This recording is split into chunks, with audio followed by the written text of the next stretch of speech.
சினிமாவில் ஒருத்தர் சூப்பர் ஸ்டாராக இருக்காருன்னா அதுதான் ரொம்ப பெரிய விஷயம். அந்த சூப்பர் ஸ்டார்ஸு பெரிய காம்படிட்டர்ஸாக இருந்தாங்கன்னா அதெல்லாம் ரொம்பவே பெரிய விஷயம். அந்த காம்படிட்டர்ஸே நண்பர்களாக இருந்தாங்கன்னா அதெல்லாம் நினைச்சே பார்க்க முடியாது. எந்த ஒரு இண்டஸ்ட்ரியும் அப்படி இருக்காது. சரி, இந்த நண்பர்கள் எவ்வளோ வருஷமா இருந்தாங்க?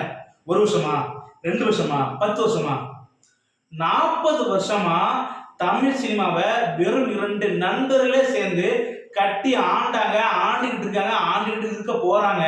நான் வேற யாரையும் சொல்ல, நம்ம கமலஹாசனையும் நம்ம ரஜினிகாந்த் நம்ம சூப்பர் ஸ்டாரையும் நம்ம உலக நாயகன் தான் சொல்லிட்டு இருக்கேன். 2 பேரும் தூணுங்க. இந்த தூணு இல்லாட்டி தமிழ் சினிமாவே கிடையாது. ஒருத்தர் தெரியாத ஒருத்தர் தமிழ் சினிமா என்னன்னு பார்த்தோம்னா இவங்க 2 பேர் தான் ஃபேஸ் கார்டு. ஏன் தமிழ் சினிமா என்னங்க, இந்திய சினிமாலே இவங்க 2 பேர் தாங்க ஃபேஸ் கார்டு. ஸோ இப்படி இல்லாம இவங்க இல்லாம இந்திய சினிமாவே கிடையாது. ஸோ இந்த 2 பேரும் சேர்ந்து ஒரு படம் பண்ண போறாங்க. எப்படி இருக்கும்? டேய் சின்ன பசங்களா, ஜென்சி கிட்ஸ், உங்களுக்கு என்னடா தெரியும்? ரஜினியை குட்டி பிஆர் வந்து பெரிய பிஆர். டேய் ரஜினி சாரை பத்தி தெரியுமாடா? கமல் சாரை பத்தி தெரியுமாடா? இன்னைக்கு பார்க்க போறீங்க. இன்னும் 2-3 வருஷத்துல பார்க்க போறீங்க. இவங்க 2 பேரும் பண்ண போற சம்பவத்தை நம்ம இன்னைக்கு குட்டி அதை டீசரா பார்க்க போறோம். சரி ஓகேங்க, வாங்க டேரக்டா வீடியோக்குள்ள போயிடலாம்.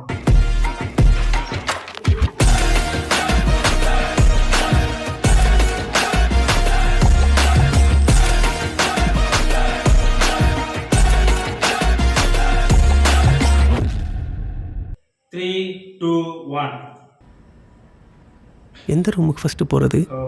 புதுவிதமான கன்ஃபியூஷனாக இருக்குது. இந்த ரூமுக்கா? 2ல் ஏதாவது தொடுங்க. என்ன தலை? சண்முக பிரியாவா கோகில பிரியாவா? ஹீரோயினா? ராகஞ்சி. சரி, ராகம். கரகர பிரியாலே போயிடும். போய் சொல்கிற தொண்டை வர ஒரு மாதிரி இருக்கு. இசை தெரிஞ்ச என்னையே இப்படி ஏமாத்திரியப்பா, பாவம் அதர்ஸ். பட் இந்த 2 ஃபிங்கர் டெக்னிக் ரொம்ப நல்லா இருக்கு. நம்மளும் இதையே ஃபாலோ பண்ணுவோம். இந்த ரூமுக்கே போகலாம். Super sir. ரஜினி சாரும் இதான் செலக்ட் பண்ணியிருக்காரு. Good choice sir. கமல் சாருக்கு அது ரொம்ப அழகாக இருந்தது. இருக்கட்டும். இது சார் எடுத்திருக்காரா இல்லையா? இல்லை சார், இது சார் எடுக்கல. இது அது ஆல்ரெடி சார் எடுத்து கட்டிட்டார் சார்.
சார், ஒரு பீத்தோவனும் ஒரு பப்பி லகிரியும் பப்பி மிக்ஸ் பண்ண மாதிரி ஒரு தீம் மியூசிக் ரெடியா இருக்கு.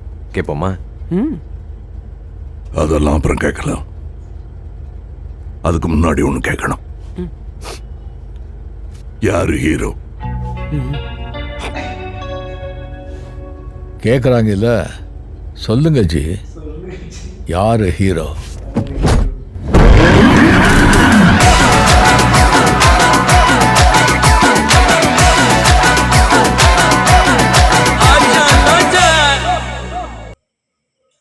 ஃபர்ஸ்ட் ரெண்டு பேருக்கு மிகப்பெரிய தேங்க்ஸ் சொல்லணும். நெல்சனுங்க, எவ்வளோ பேர் ட்ரை பண்ணாங்க அவர் வந்து 2 பேர் சேர்ந்து படிக்கணும்னு. ஆனால் இவர் வந்து நடத்தி காட்டியிருக்காரு.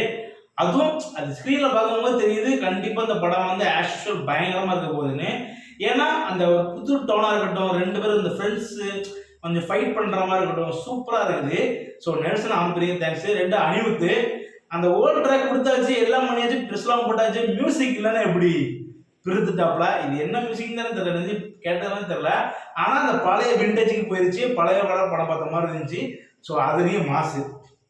இன்னொன்று என்னன்னா, ரஜினி சாரும் கமல் சாரும் 2 பேரும், நீங்கள் இந்த படம் ஒரு படம் பார்த்தீங்கன்னா ஒன்ஸ் அப்பான் டைம் இன் ஹாலிவுட்னு, அதில் வந்து பிராட் பிட்டுன்னு நினைக்கிறேன், பிராட் பிட்டும் லியோனார்டோ டிகாப்ரியோவும் 2 பேருமே இதே மாதிரி நடிச்சிருப்பாங்க. ஒரு மாதிரி காரில் டிராவல் பண்ணுற மாதிரி இருக்கும். அதாவது டிகாப்ரியோ வந்து ஒரு ஆக்டராக இருப்பார், பிராட் பிட் வந்து டிகாப்ரியோவுக்கு அதோட ஆக்டருக்கு வந்து அவர் வந்து எப்படின்னா ஏதாவது டப்பா இருப்பார். எப்படி எப்படின்னா ஸ்டண்ட் மாஸ்டர் இருப்பார். இவங்க 2 பேரும் ஒரு நாள் வந்து சுற்றி பார்க்குற மாதிரி இருக்கும். இந்த படம் செம்மையாக இருக்கும். அந்த மாதிரி ஒரு எஃபெக்ட் கொடுக்குது. ஏன்னா இந்த கரேஜ், அங்கே உள்ள பொண்ணுங்க அப்படி காட்டுற மாதிரி இருக்குது. கொஞ்சம் பிரேசில் அந்த டச்சில் அந்த முதல்ல அடிப்பார். இந்த காட் ஃபாதரும் அந்த ஒன்ஸ் அப்பான் டைம் இன் ஹாலிவுட்டையும் டச் பண்ணாமல் தான் இருக்குது. ஸோ கண்டிப்பாக அழைச்சி பார்க்கலாம். ஏன்னா நெல்சன் இருக்கும் போது கண்டிப்பாக சம்பவம் இருக்கும். ஏன்னா பிரேக்கிங் பேடே கொடுத்தவரை இதெல்லாம் கொடுக்க மாட்டாரா, செம்மையாக தான் இருக்க போகுது. எனக்கு என்னன்னா ஒரு சின்ன ஆசை, 2 பேரும் செம்மையா ஒரு காமெடி, ஒரு ஃபன்னா இருக்கும் படம். என்னதான் ஃபைட்டு கீட்டு மாஸ் இதெல்லாம் தேவையே நமக்கு இல்லை. நமக்கு வந்து இந்த கிளாஸ், அந்த தில்லுமுள்ளு ரஜினிகாந்த், இந்த பம்மல் கே சம்பந்தம், அந்த மாதிரி ஒரு கமெடி இவங்கெல்லாம் வந்தாங்கன்னா எப்படி இருக்கும் பாருங்க. சும்மா அந்த ஸ்டண்ட்டு கிண்டு கூலி கீழின்னு என்னங்க படம் அதுதான். இதை பாருங்க எப்படி இருக்கும்னு தெரியல. பார்ப்போம். நெல்சா அவர் தான் மிகப்பெரிய நன்றி. ஏன்னா அவர் இல்லைன்னா இந்த இது நம்ம பார்த்துருக்கவே முடியாது. ஒரு செம்மையா இருந்து ரீயூனியன் பேரன்னு சொல்லலாம். எனக்கு பார்க்க செம்ம சாட்டிஸ்ஃபைடு இப்பவுமே. ஆனால் படத்தை மட்டும் நல்லா கொடுத்துருங்க, ரொம்ப சந்தோஷமா இருப்பீங்க, நல்லா இருப்பீங்க. சந்தோஷம் கண்டிப்பாக நல்லா இருக்கும். ஏன்னா இவங்க 2 பேரும் இணைகிறாங்கன்னா நிறைய பிரச்சனை. சுந்தர்சி கூட ஆடுற கூட வந்தாரு, அவருக்கு முன்னாடி போனாரு. ஸோ ரொம்ப கஷ்டப்பட்டு சூஸ் பண்ணிருக்காங்க டேரக்டரை. ஸோ கண்டிப்பாக நல்லா இருக்கும்னு நினைக்கிறேன். பார்க்கலாம், கண்டிப்பாக வெறியாக தான் இருக்க போகுது. சரி, ஓகேங்க. இதே மாதிரி ஒரு சூப்பரான வீடியோட உங்களை சந்திக்கிறேன். until then bye.